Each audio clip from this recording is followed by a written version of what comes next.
Hi, it's Katrina. From their hidden treasures around the world to their escape to the Americas, here are 10 mysterious facts of the Knights Templar.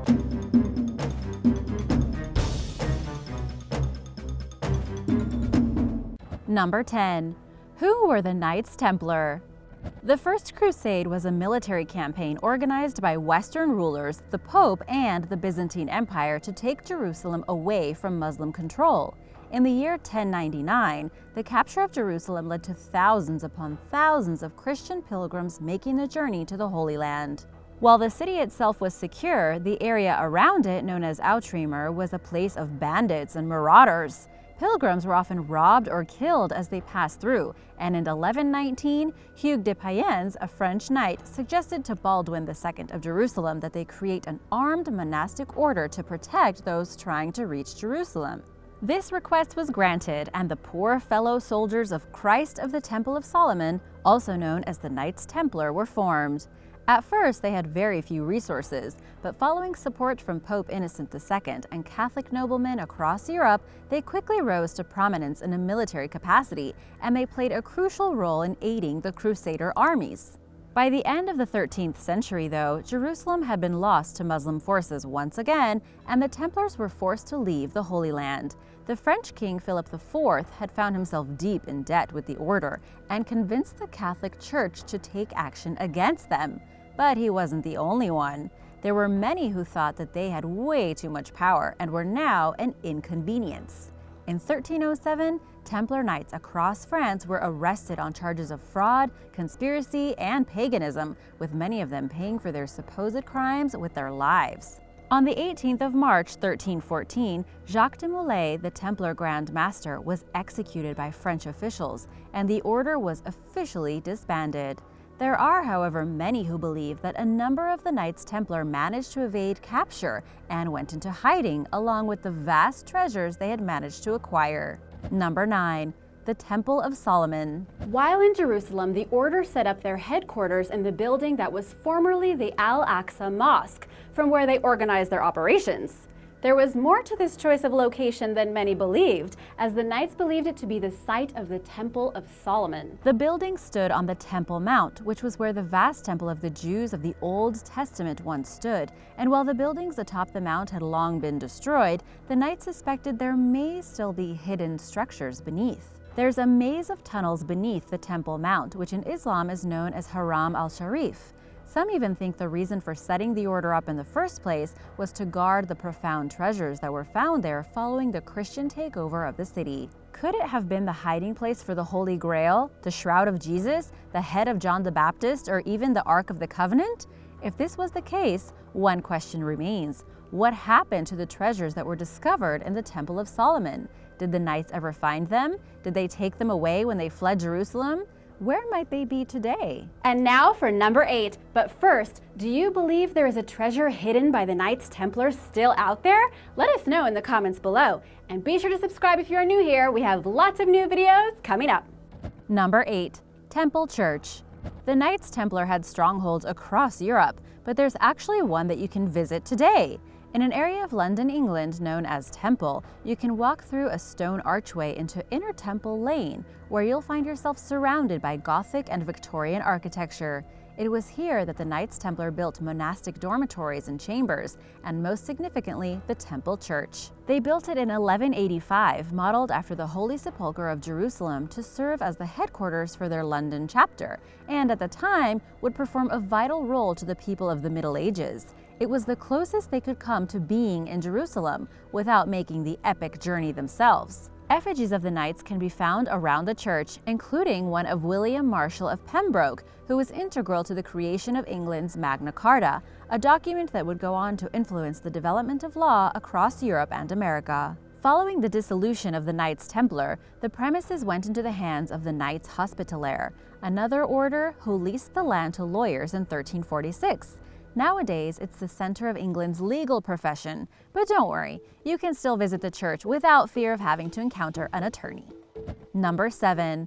Rosslyn Chapel.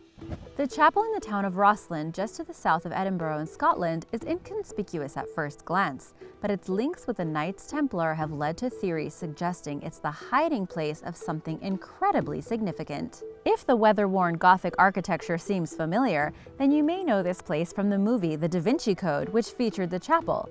Dan Brown based his books on these legends, and it's clear to see why this site inspires mystery and awe.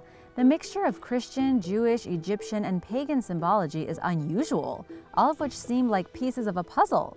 From the 8 Nordic dragons forming a ring around the base of a pillar, to pagan deities looking out from the stonework, people dancing with skeletons, and a double-humped camel, there surely was something curious going on here.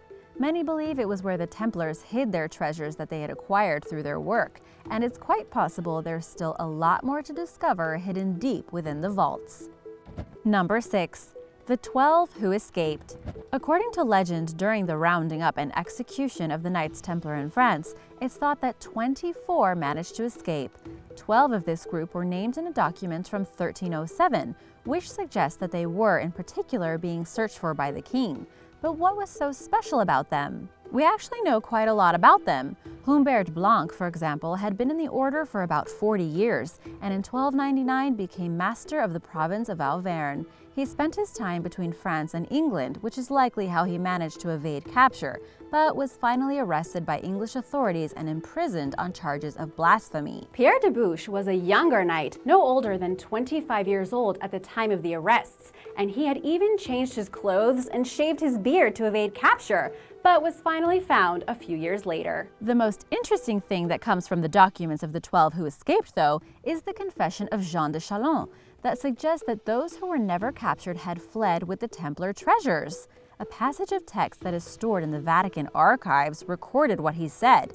The leaders of the order, expecting the trouble, have fled, and he himself met the brother Gerard de Villiers, who had 50 horses with him, and heard people talking that he put to sea with 18 galleys and the whole treasury of the brothers. This is mainly why everyone thinks there is still Templar treasure out there waiting to be found. Number 5. Templar Towns. As we have seen, the Knights Templar constructed buildings across Europe and maintained a stronghold in Jerusalem for as long as possible. But did you know that they also built entire towns? Partly as a result of the wealth they accumulated, and because they needed to provide their followers with secure places to live, these Templar outposts can be found throughout Europe, particularly in the hills on the border between Spain and Portugal. The town of Aracena was one of their strongholds, and their symbols can be seen everywhere, including in the town's coat of arms. When they first arrived in the region, the Knights Templar rebuilt the fortress that they had found here, and they went on to build the castle church with influences from Christianity and Islam. Some believe there are underground tunnels connecting sites together in the region to allow the order to hide and move between places, especially because toward the end, they needed to remain hidden. Number 4. Did they visit America? Following the arrest of most of the order, those who evaded capture fled to far-flung places, and some believe they may even have made it as far as the Americas. When the French authorities raided the Paris temple, they found it to be completely empty. This is where the Templars had kept all that was valuable to them, and they had time to escape with it, with most scholars believing they fled to La Rochelle, where they commandeered ships to cross the Channel to England.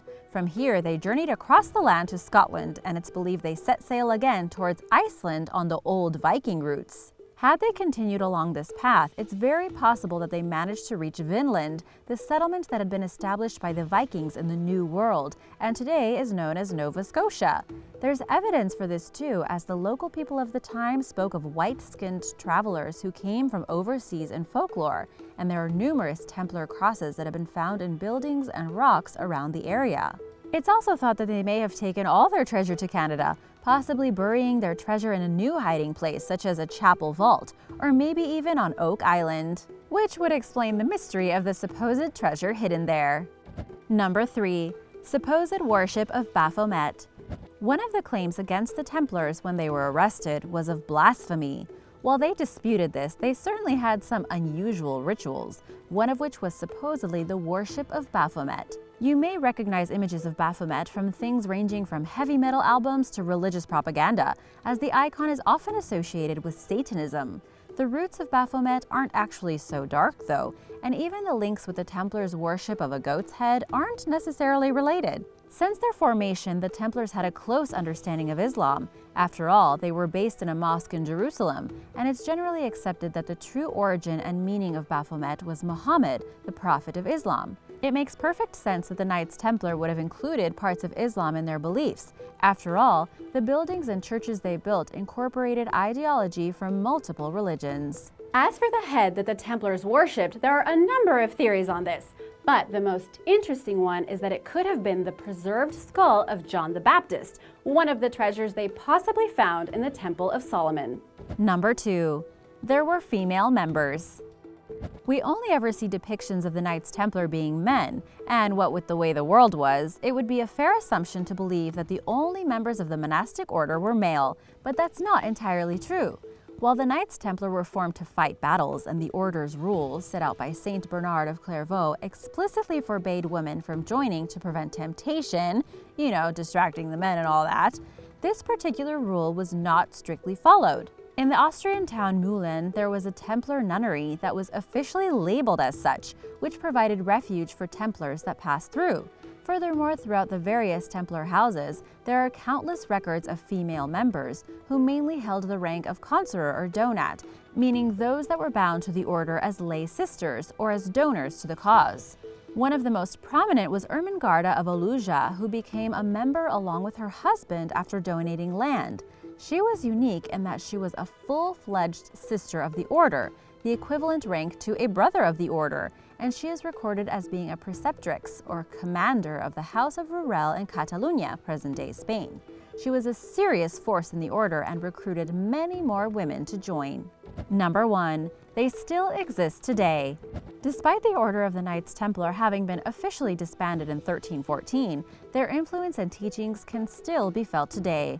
Of course, it's long been thought that knights have continued to protect the legendary treasures that were hidden, but the truth behind this has so far evaded discovery. You can, however, join the Knights Templar yourself if you wish, as there are organizations around the world that exist in tribute to the original order. They are not in any way affiliated to the original Knights Templar, but expect their members to adhere to their morals and beliefs.